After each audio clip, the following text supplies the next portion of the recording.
Hello, welcome to another tonal landscape oil painting demonstration. This is your painter in residence, M. Francis McCarthy, and the painting I'm bringing you today is called Where Light Lingers, 8 by 10. Painted this yesterday, and I'm super happy to share it with you. Quite enjoyed doing it. I'm going to talk about my process and uh, some things that I've been doing a little differently, experimenting and stuff. Yeah, everyone seemed to really like that Wongeray heads painting, and I got more of that stuff coming up. But right now, I'm definitely into tonal mode. And today's painting is a definite riff on George Inness.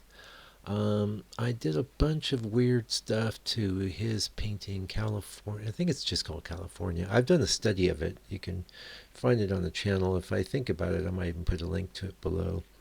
But it's not really about that. I just basically like the motif of the two trees and did my own. And the other thing I like is how his foliage in the trees worked with the sky and the sunset quality.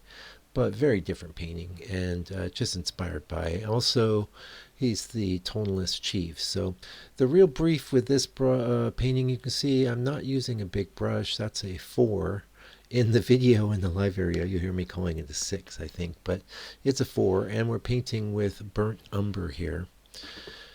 And a 4 is pretty good size. A lot of times I like to go in with a 2, or I've even done much smaller brushes, like little stubbies. It all depends on what I'm about. But here, the whole idea was about brush fracture, brush interaction, bringing in things in a loose and free manner. And I just did a painting today, which I'll be sharing on the channel real soon.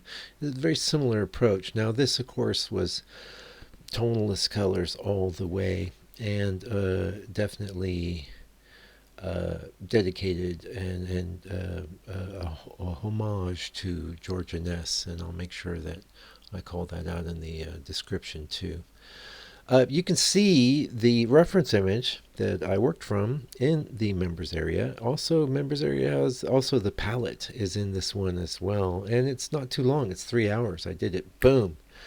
All the color mixing is being done as I'm painting, and sometimes I do that, and that's a good approach. Depending on, like, it does save a little time. I do think the great thing about doing a premix of your colors prior is a lot of times it gives you, especially if you've got a little time to fill, say late morning, you're going to come back and paint in the afternoon. That's a great way to fill that time. But in this case, the day was getting away from me, and I wanted to have something to show for the week. So I'm quite fond of the way this drawing came out. It's very loose, and that's another thing I've been doing with the drawing slash underpainting is keeping things looser and having more room to work with the actual painting session itself. So these days I've been more into just wanting a loose brush approach and keeping things open and expressive. And that's been quite the progression. I can work in a lot of different modes that all function as part of my style, right? I could get tight, like I had, say, if you're looking at this stuff I was doing for the Wongeray heads in the last video, you can see a real good example of that. Or I can, and it seems like the more of that stuff that I do, the more that I go, oh, I just want a big brush and just go to town, get things in good spots. So I really enjoyed in this painting where it looked, where it was at with just the brown over the over the board there. That look is really nice.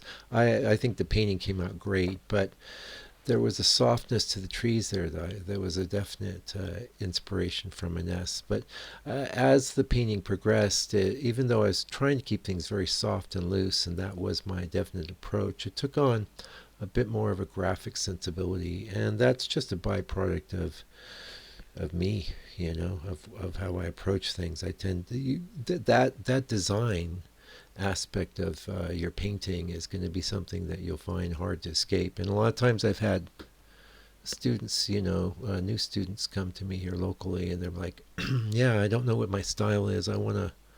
Pardon me, I'm gonna have a sip of tea here. Excuse me. And yeah, I can tell when the voice starts getting extra raspy. It's time for the tea. Yeah, they say, oh, I want to get a style. I want to work on I need to find my style. I'm like, you'll know you'll have a good style when you can't escape it, right? So that leads into I've got a whole chapter on style in this book I've been working on. So that's something to look forward to. The book is actually written, and now I'm going through and doing the editing, which is looks like it's going to take a long time. So anyway, I'll keep you guys appraised, but it'll be coming out in a lot of different interesting formats. It won't really be competing with landscape painting the tonalist way, which is the one we're going to have a little ad for coming up.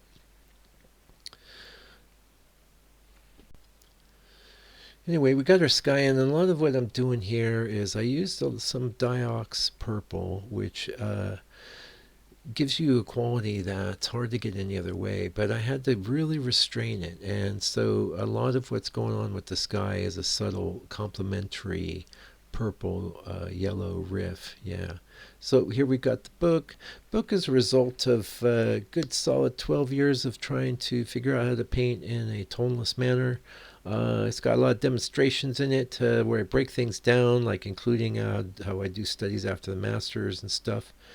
And yeah, we've sold a bunch of them. I've shipped it to you any place on the planet for $60 US. International shipping is included. And someone told me there that it was going to go up, but it never did. So I'll keep rocking and rolling with the 60 as long as it's possible. Yeah, yeah, and it's a lovely book. I really well, you want it. What do you do when when you write one book? You want to do more, and the next bit is gonna, like I said, it's complementary, so won't replace this other book.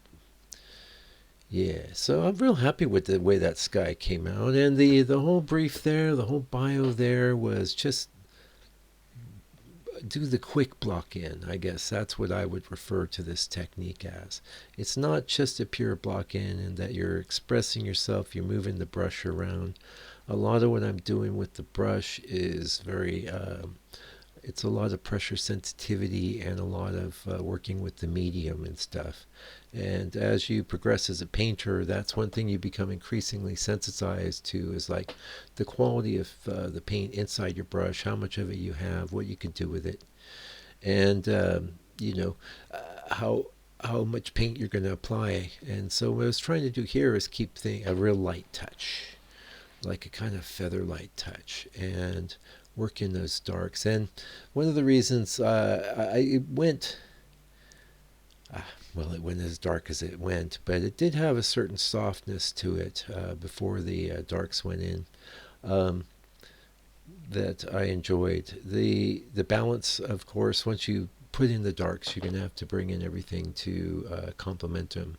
And my whole secret here on this one was just to use a pretty good sized brush and just block everything in. That's looking like it's a 3. And a lot of times, oh, that is a Urtrect 3. Really wonderful brush.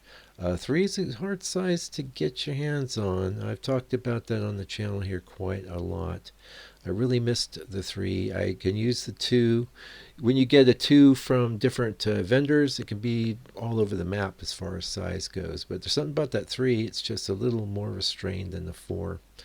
And it's a testament to my wanting to stay very loose on this painting that I chose the 3 to do my darks, because normally I might even be used something as small as a 0. Yeah. And check out that Urtrect 3 if you haven't.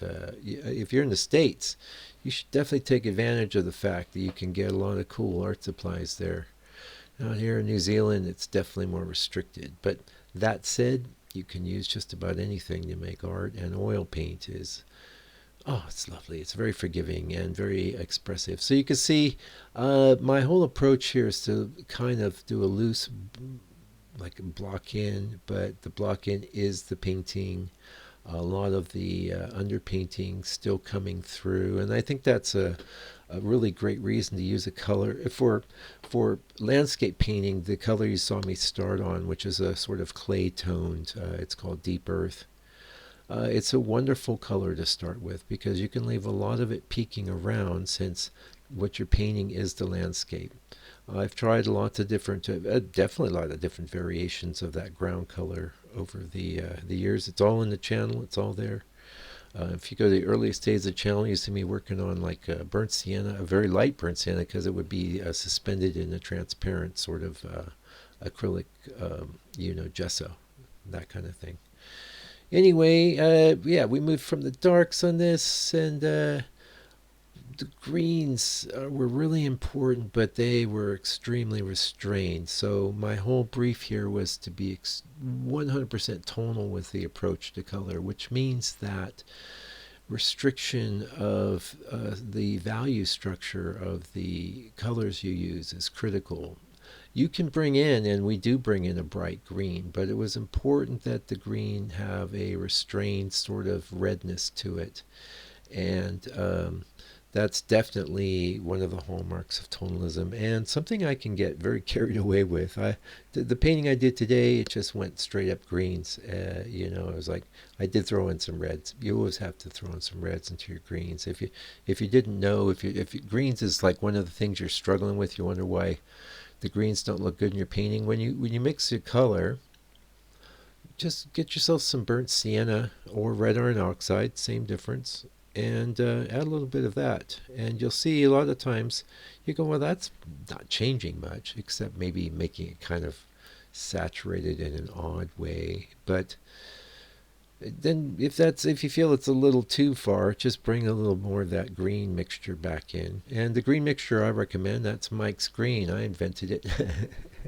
I'm sure I didn't invent it, but no painter in my studies put me on to the. It's essentially acrylite yellow and ivory black, and I've been sharing that information for as long as I've had the channel. But it's, we're always getting new people, and so if you struggle with the greens, make that your green. And you go, acrylic yellow, I never heard of that. The code of it is PY 73 or 74.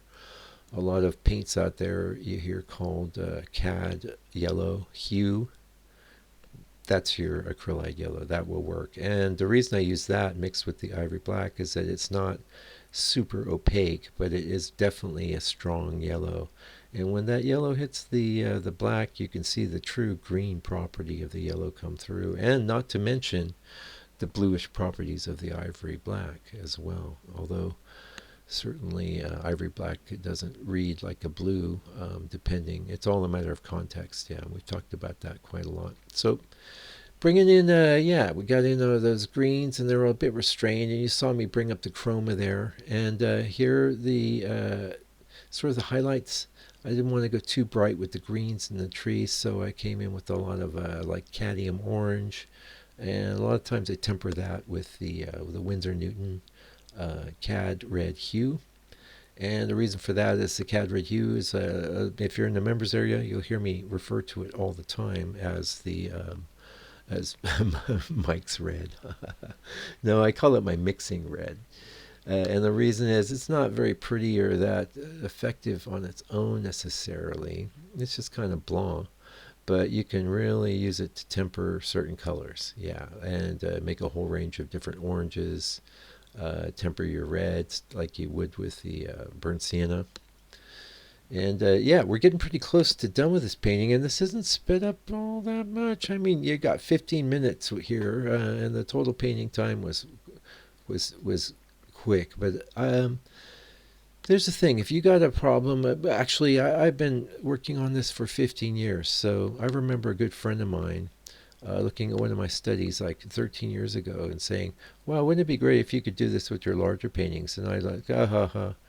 But in a sense, this is working on that. This is 8 by 10, and the approach is quite loose and kind of how I would have left it to scale with a 4 by 6 or something. So, yeah. What else we got? Well, you can see those little bright.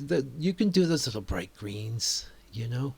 That's a tonalist thing too. And one of the things is when you bring. Oh, there's another tip. Well, if you made it this far. You notice, like, when I brought in the greens down below, I brought a little bit up in the tree. It's good to spread things around. You don't want to put green in the sky, obviously. but you get the idea. If you add a little bit here, put a little bit somewhere else. Like same thing with this landscape down below. We add a little green on one side, we have to do some on the other. Anyway, until I come back with another video for your edification and enjoyment, do me a favor, do me a solid, take good care of yourself, your family, all your loved ones, and stay out of trouble.